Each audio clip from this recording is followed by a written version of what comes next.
Yo, what's up guys? Welcome back to another video of Bed Wars.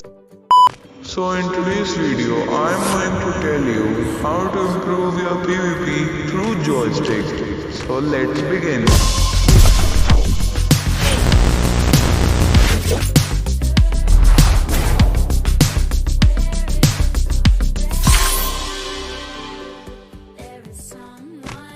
Sensitivity. Adjust your sensitivity according to your preference.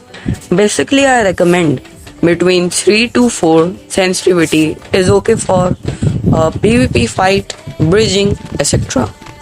It should be perfect and smooth such that you can rotate 360 in one go with less effort.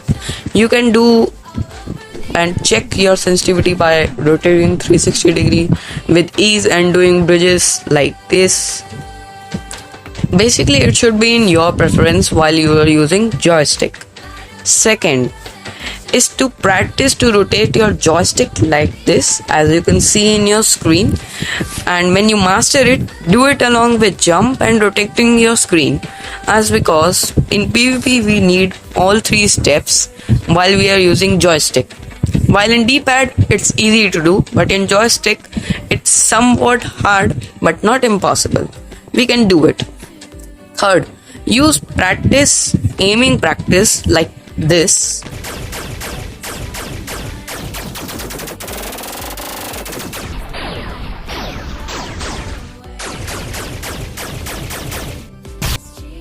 मज़ा आया और मैं ये जो मज़ा है हिंदुस्तान के हर व्यक्ति को देना चाहता हूँ।